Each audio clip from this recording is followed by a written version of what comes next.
Well, my friends, April 4th, 2012, I'm in Nashville, Tennessee. We're about to go up in the state capitol building here for some meetings with our health committee here in Tennessee to try to help pass the medical cannabis bill for people who are in desperate need, because there's not much more time left. I'm going in here, I'm drinking me some nice green celery, parsley, and apple juice right now to get my own brain and mind fired up. So just hoping for the best. I've been praying on it for years, and this is it. This is where we make that push to get over the mountain and get to the other side and start helping our brothers and sisters who aren't getting help. I'm here right now, I'm getting out. Hopefully I'll be making some more videos and we'll put this all together and see what happens today. Thank you for watching. Peace and love, baby.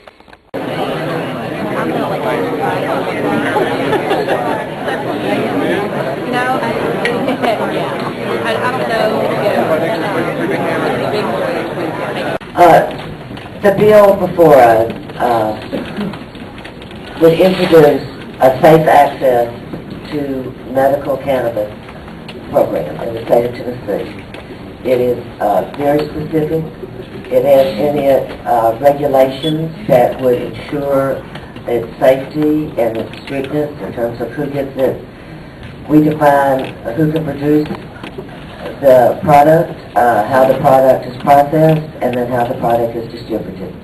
We define in detail each of these areas. We define what conditions medical cannabis could be used for, and the process by which a physician decides to recommend this product, and the process by which the patient could receive it. I've talked a lot about this bill over the last few years, and I just want to say we have guests that I will introduce in a second, but before they come up, I want to say again, as much as we've all giggled about it and all of that and had a lot of fun with it, that at its very core, it is a very serious bill and an important decision that we make when we think about and consider this bill. It is not a bill about illegal dope smoking. It is a bill about giving access to sick people, to people in horrible pain and dying people. It is a bill about giving access to them of a product that could help them immensely. There is all kind of scientific evidence that that is true. More and more states are passing this. There are 16 states and the District of Columbus which have now passed it. I will say to my colleagues, it is not a matter of if we pass this bill. Someday I think we will pass this bill. But it's very much a matter of how long will people in our state who are sick and dying and in pain have to wait. How many more people will have to suffer while we deliberate. Having said that, I would like to ask our guests to come up to the table, please. This is Mr. Bernie Ellis. You've heard from Mr. Ellis before. He is probably, if not the leading expert on medical cannabis in the U.S., one of the top ones. Along with him are two patients, people who can benefit from this bill, and I wanted to make sure you heard from them before we discuss it further, because I think they are the people that we should pay most closely, give our attention to most closely, because they're the ones that are affected. They and then like them, it's courageous for them to come. It's Mr. Constance Gee and Mr. John Donovan. And I thank them all in advance for their testimony, and if we could go into recess, Mr. Chairman, I'd like Mr. Ellis to begin. Without objection, we'll go into recess. I can move our guests in 2 to 3 minutes, and then we'll immediately go back into session, and I'll recognize you, Representative Richardson, after that. Please identify yourself, and welcome. Thank you, Mr. Chairman, members of the committee. My name is Bernie Ellis. I'm a public health epidemiologist and have worked with Representative Richardson and Senator Marrero on this bill. This is going to be a first for me, the first time I'll testify without using a PowerPoint, but I think Representative Richardson summarized the bill very well. Our goal is to be the most tightly controlled medical cannabis program in the country, and yet also the most patient-friendly program. We directly involve 3 state agencies in the administration of this program: the Department of Agriculture to oversee producers, the Board of Pharmacy to oversee processors, and the Department of Health to oversee dispensaries and patients. We've limited enrollment initially into the program to a dozen very serious conditions. In any other case, in any other medication, a physician can choose to prescribe what's called off-label. We're not going to go that way. We have set up a mechanism whereby physicians can prescribe for other conditions only if they've applied to the Department of Health advisory group, and that group accepts the addition of another condition. So we will limit ourselves to the most serious conditions. Another unique aspect of our bill, and then I want to defer to the patients, we have directly incorporated into the fee structure for the bill a division of the gross receipts so that the state of Tennessee would receive 20% of every dollar spent on medical cannabis to fully fund the administration of this program. According to the latest fiscal review we just got this morning, your fiscal review group says that this program will be in the black beginning year 2, and that as the program is fully funded or fully operational, we may be looking at a return to the state of between $35 million on up per year.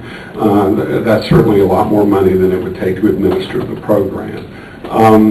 I appreciate the committee's indulgence in hearing from us. The 2 most important people you'll hear from today are Constance Gee and John Donovan, and Dr. Gee will start. Hi, my name is Constance Gee, and I really appreciate your hearing us today. I was diagnosed with Meniere's disease in early November of 2004. Meniere's disease is a buildup of endolymph or fluid in the inner ear, which causes tinnitus and fullness, pressure in the ear, dizziness, and as it worsens, vertigo, severe vertigo.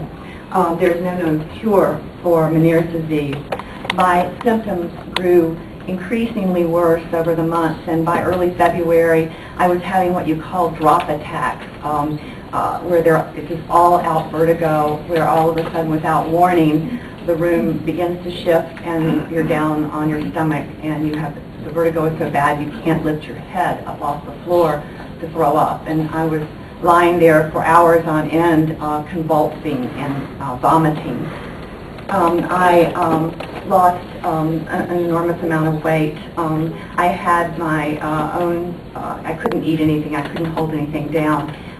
But this is just an example. This is about a third of what I had in my medicine cabinet of all sorts of anti-nausea and anti-anxiety drugs, Valium, Meclizine, Zofran, Xanax. I had a dozen different kinds of drugs. And there's a real problem with these drugs in that if you can't keep down a pill, they don't really do much good.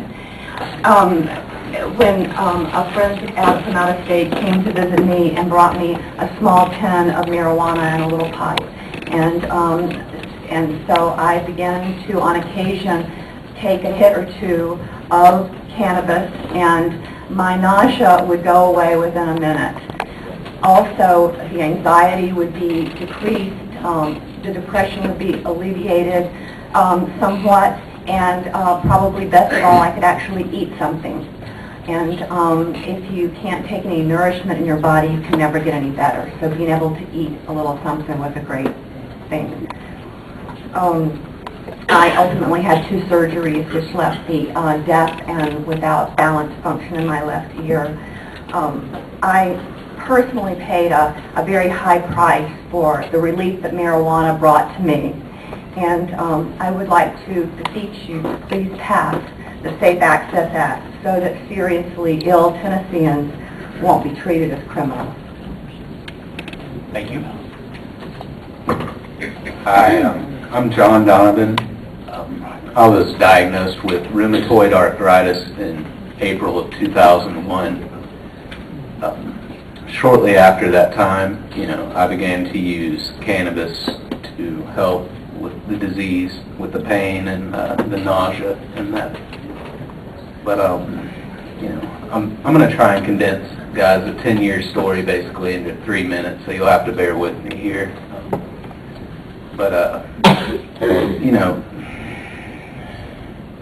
Basically what I'm just here today to talk about, is just the seriousness and the impact that marijuana could have for patients like myself, who, we don't want to have to keep coming here. I came here in 2010, I got to talk with many of you guys, but this is an issue that really it doesn't need to be polarized like it is, it doesn't need to be a yes or no issue. This is an issue of compassion, people, and it's sad that we're still at this stage. But basically with cannabis, I, like Candace, was able to reduce the amount of medications that I was taking by, in 2006, I was still taking 20 milligrams of prednisone daily, which many of you might not know, but it's a pretty strong anabolic steroid. To this day now, I still have to take 2.5 milligrams, but that's been the reduction since that time that I've been able to make. Around 2006, I also outed myself as a medical cannabis user to my local paper and started to become an advocate, started to come up here and try and talk with people and raise awareness and just get people to understand that, this is a real issue. It affects people, it has consequences, whether you'd like to believe it or not, when you say yes or no. My last, I'm not going to take a lot of your time here, but my closing statement, guys, is just going to be, that our care and compassion are just, for ill people. It's like I said, it's not an issue that we can afford to polarize, Paul Thoreau once said that only an animal does just useful things, okay? And I think what he meant by that was that only an animal does exactly what is necessary to survive. And it is our compassion that defines us and separates us from animals. It gives us the ability to do what is best even when we can't or can't seem to see that it's necessary. So, thank you. Thank you. Thank you to our guests for attending.